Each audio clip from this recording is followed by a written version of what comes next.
Today we will discuss another promising project called Polkadot, which also got the Ethereum killer tag. But can they deliver, or is this another shitcoin trying to take the first spot from Ethereum, the #1 smart contract platform at the moment? Hello and welcome to Finance with Axel. Today we will take a deep dive into Polkadot. Before we start, remember, this is educational and entertainment content only. I am not a financial advisor. Polkadot actually brings something new to the table. They want to be a layer 0 protocol. One of the biggest issues in blockchain today is interoperability. Or let me phrase it better, the lack of interoperability. There are a lot of competing platforms that all do basically the same thing with only small variations. All these ecosystems exist in isolation, but we need interoperability between different chains. Polkadot wants to make it happen and help to connect blockchains with each other so that they actually can communicate and interact. Polkadot wants to be something even more fundamental than the so-called layer 1s. It comes even before that, and that's why they call themselves layer 0. Polkadot gives individual blockchains an easy way to connect to one another and interact. Now we know what Polkadot's intent is. How do they actually try to achieve this? On the surface, Polkadot is just another proof of stake blockchain. To be more precise, a nominated proof of stake blockchain. Nominated proof of stake, or NPOS, is an adoption of proof of stake in which an unlimited number of token holders can back a large but limited number of validators. Polkadot wants to realize its vision by having two different sorts of chains. The relay chain, which is the main chain, and many parachains. The relay chain is, so to say, a hub or the center of the ecosystem, while the parachains are branches which are connected to the center. What makes Polkadot unique and attractive is that all the parachains share security with the relay chain, making it very secure from the beginning. The parachains don't have to build their own infrastructure and get validators of their own. Instead, they rely on Polkadot and its elaborated consensus model. Polkadot unites a network of heterogeneous blockchains called parachains and parathreads. These chains connect to and are secured by the Polkadot relay chain. They can also connect with external networks via bridges. The relay chain is the heart of Polkadot, responsible for the network's shared security, consensus, and cross-chain interoperability. Parachains are sovereign blockchains that can have their own tokens and optimize their functionality for specific use cases. Parathreads are similar to parachains, but with a pay-as-you-go model. This is more economical for blockchains that don't need continuous connectivity to the network. Bridges allow parachains and parathreads to connect and communicate with external networks like Ethereum and Bitcoin. The relay chain is not smart contract compatible. It only supports staking, dot transfers, governance, and parachain slot auctions. Parachains, on the other hand, are blockchains that are plugged into the relay chain and they are supporting smart contracts. They will host Polkadot's dApps. There are only 100 parachains slots at the moment. As there are more than 100 potential projects, they have to compete for parachain slots. Securing a slot means bonding DOT to the relay chain. The winner of the parachain auction secures himself a slot. DOT holders can lend their DOT to projects participating in the auctions in exchange for their tokens. This is a completely new funding option called Parachain Loan Offering, or PLO, not to be confused with the poker variant Pot Limit Omaha, which I am decent at, but I digress. The loan DOT are not sold or handed to the project. The loans are simply bonded to the relay chain for the duration of the lease period. Afterwards, all the bonded and loan tokens will be returned to its owners. The maximum lease period on Polkadot is 2 years. Polkadot uses nominated proof of stake to elect validators and fragments method to perform the election. While the number of validators is limited, the number of people who can participate in the security of the network by staking is not. If you are not a validator, you can still participate by nominating. Nominators stake their funds and select validators that they trust to validate on their behalf. Nominators share in the rewards, but also the punishment of the validators that they back. The validators elected using nominated proof of stake are responsible for receiving, validating, and republishing blocks on the relay chain using a hybrid consensus protocol that splits the finality gadget GRANDPA, which stands for Ghost-Based Recursive Ancestor Deriving Prefix Agreement, from the block production mechanism, which is called BABE. GRANDPA decides which set of changes is final. It doesn't produce blocks on its own. Instead, GRANDPA validators import blocks from another block production module. Validators vote on chains, not blocks. GRANDPA algorithm finds the highest block number with a sufficient number of votes to be considered final. This process allows several blocks to be finalized in one round and therefore removes a bottleneck that hampers other blockchains. Blind assignment for blockchain extension, or BABE, is a block production engine, so BABE makes the chain and GRANDPA is responsible for the finality. The token powering the Polkadot network is called DOT. It serves 4 purposes. First, governance. Second, paying for fees. Third, securing the network by staking and also earning rewards doing so. Fourth, bonding. New parachains are added after winning parachain auctions. Slot winners have to bond tokens in order to get the slot they bid at. The vision of Polkadot is, quote, Polkadot unites and secures a growing ecosystem of specialized blockchains called parachains. Apps and services on Polkadot can securely communicate across chains, forming the basis for a truly interoperable, decentralized web. Polkadot so wants to be truly interoperable, as it enables cross-chain transfers of any type of data or asset, not just tokens. All this should be done at scale. Polkadot provides scalability by enabling validators to secure multiple blockchains. The scaling tool used is known as sharding. No idea why they call its shards parachains instead. So, in essence, Polkadot already has the tech which Ethereum plans to implement in the future. Sharded blockchains are highly efficient and allow for more speed due to parallel processing of blocks. This is a very good pitch, as interoperability and scalability are the main issues blockchains got today. On top of that, they are also environmental friendly. Polkadot consumes only a small fraction of the energy used by other blockchains, thanks to its nominated proof-of-stake model.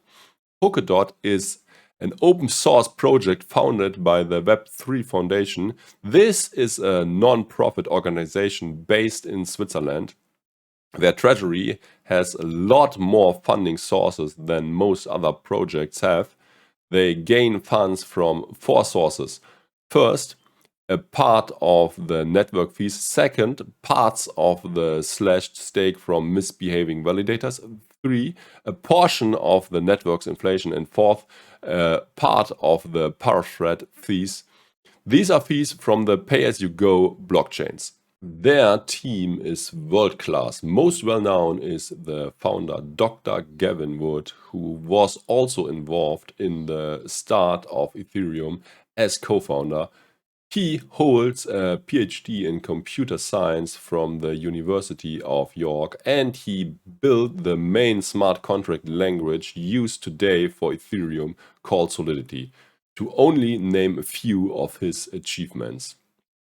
On top of that, Polkadot also has more people with top CVs and good university degrees.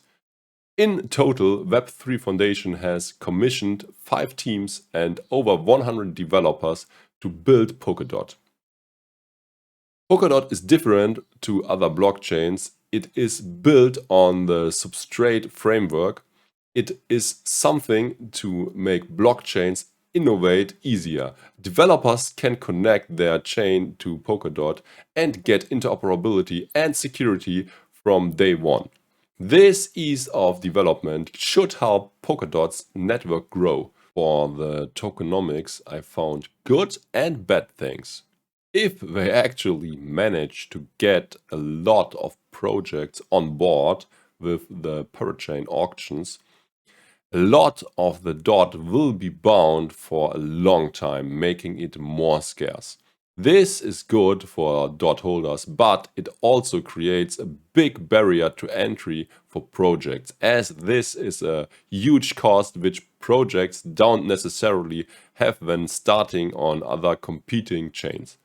In addition to that, they got a 10% yearly inflation, which is quite high. Some of the money goes to the treasury and most to secure the network and the validators.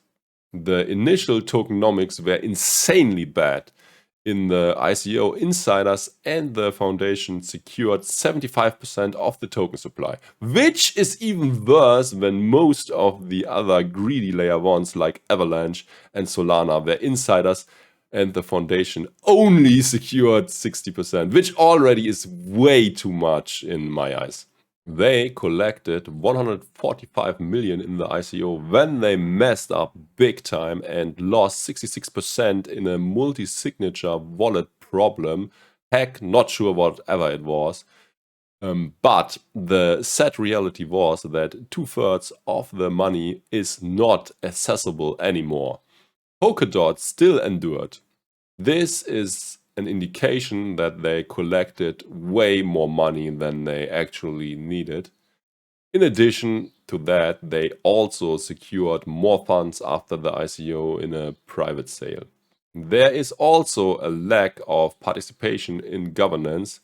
This might be because making a proposal can be extremely costly. The proposer will have to bond 5% of the DOT requested, and if the proposal later gets denied, his stake will be burned. There is also another issue. Updates on the network have to get decided by community vote, but if no one cares and there is still no engagement from the community, it will be very hard to push any updates, as governance will have to agree upon the changes first. If no one is actually voting, it is hard to make any progress. There is also another issue. DOT holders who are participating in the parachain loan offerings are most likely the ones most active. Unfortunately, these can't vote anymore once they have lent their tokens. It seems like there is a lack of retail interest in Polkadot. The project might just be too complex. Anyways, there is not a lot of buzz on crypto Twitter about the project. Competitors seem to do a much better job getting attention. The marketing of Polkadot definitely needs improvement. Speaking about competition, there is very fierce competition from other layer ones and also other projects marketing themselves as layer zeros. For the first category, we got to name Ethereum, Cardano, and Solana. Other projects that can also be layer 0 are Cosmos and Avalanche with its customizable subnets. If Polkadot is not getting off the ground, getting a network effect started soon, they might fall behind other layer 1s and layer 0s. Other chains also have huge accelerator and incentive programs to foster adoption and development. It seems like Polkadot doesn't have it as well funded as competitors. Aggravating the situation, their marketing is just insanely bad, as already mentioned. Anyways, this might cause them to lose ground.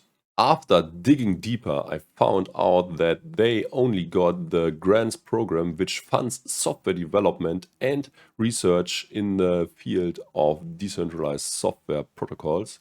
No further information is given on how well it's funded. Are other projects spending way more money on this front? Actually, my suspicion is true. I found a statistic showing clearly that Polkadot invests a lot less in its ecosystem development than other chains, which often have hundreds of millions for that purpose. Another problem is that it's coded in Rust, meaning that they will face fierce competition from Solana and Near for developers, and these blockchains also have better incentive programs to get the software engineers on board. Polkadot also got a sister network called Kusama. Kusama is sort of a testnet for Polkadot. Both share the underlying architecture, a multi-chain, heterogeneously sharded design based on nominated proof of stake. Governance on both Polkadot and Kusama is designed to be decentralized and permissionless. Kusama has its own native token, KSM. The initial use case for Kusama is as a pre-production environment, a canary network. For the average developer, this seems like it could be a testnet. What is the difference? What does canary even mean? In a typical blockchain development pipeline, Kusama would sit in between a testnet and a mainnet. The main differences are: Kusama has modified governance parameters that allow for faster upgrades. Kusama is up to 4 times faster than Polkadot. There's a shorter amount of time between governance events such as proposing new referenda, voting, and enacting approved upgrades. This allows Kusama to adapt and evolve faster than Polkadot. Polkadot has more conservative governance and upgrades, making it supposedly more secure. Although I think this actually might not be true, as the voting period is still long enough on Kusama, with 7 days for token holders to vote on referendums and followed by an enactment period of 8 days, after which the referendum will be enacted on-chain. Kusama has a lower barrier to entry as parachain slots are cheaper. It allows for faster iterations. It's better suited for experimentation on new ideas. It's also said to be a pre-production environment for Polkadot. I still expect that over time the networks will evolve independently, converging or diverging according to the decisions of their respective communities. This is also said by Polkadot itself. So a main risk here is that Polkadot has created its own competitor who could end up being more successful. In any case, there can be cannibalism between the two platforms. To me, Kusama's description sounds better than that of Polkadot himself. Crypto is a new, experimental, and fast field. For many projects, Kusama may be a better deployment environment than the slower, more complacent Polkadot. There, to make matters worse, the parachain slots are also much more expensive. I also got some concerns about decentralization. Polkadot isn't very much decentralized yet. The team and especially the founder Gavin still has a lot of influence over the project. This could also lead to regulatory problems with the SEC. It also seems to be a concern of Polkadot, as Gavin addressed this issue in some of his interviews.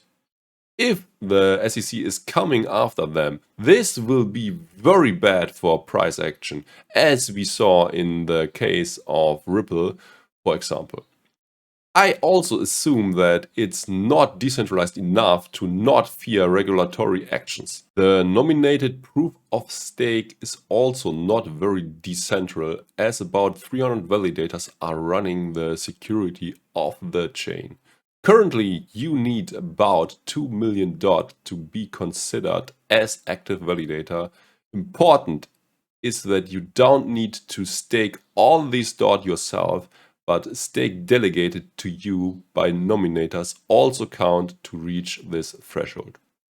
If you put up all the stake on your own, it would cost you more than $15 million to become an active validator. Polkadot was also plagued by development delays. For example, the parachain auctions were delayed many months. If they can't stick to their roadmap, that's not a good sign either. DeFi or decentralized finance is one of the main use cases for crypto at the moment. There is no DeFi on Polkadot as a matter of design, as the relay chain has no smart contracts. Its parachains such as Akala, Parallel Finance, Asta, Moonbeam, and others, on the other hand, do have DeFi. But there is almost no value locked in these projects yet compared to its competitors. DeFi does best then there are a lot of more DeFi Legos available on the same ecosystem, meaning it might be difficult to catch up for Polkadot. On other key metrics, Polkadot also is not looking great. Daily active users and daily transactions and fees paid seem to stay at approximately the same level with no clear steady growth path. Seems like everything is stagnating instead. All in all, I think Polkadot has amazing tech and also good leadership and a good team behind it. But this might still not be enough, as other competitors can claim the same too. Their tokenomics could work very well once they get traction and projects compete for parachain slots. However, this could also turn against them as the barrier to entry because of the auctions. Developer incentives are also way higher on other protocols. DOT is not used on parachains for fees, eliminating one more potential demand driver. Only the bonded DOT to secure the slot will be off the market for the duration of the lend period. But it will return fully and be available again once the lend period ends. The latest parachain auctions also make me bearish on DOT. If you look at the parachain auctions over time, you see that the price projects are willing to pay has dropped dramatically. This indicates that there is not much demand for parachain slots and the projects prefer to use another blockchain to launch on. Adoption looks different. On the development and update front, I also got no good news. It seems like the roadmap they published is outdated as all or most of the milestones have been achieved already. At the moment, it looks like Polkadot is not gaining any adoption and the incentive program also lags behind the rewards promised on competing chains. Daily transactions and active users are not on the rise.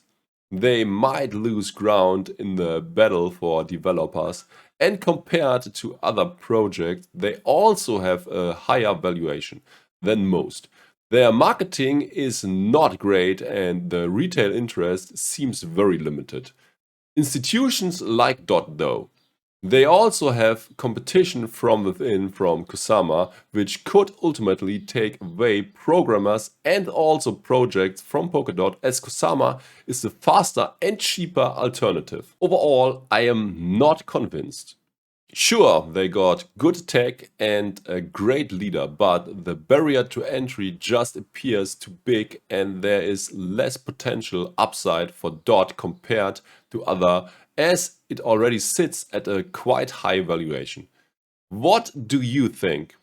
Did I forgot important arguments in favor of Polkadot, or is my conclusion flawed? Let me know in the comments. Thanks for watching.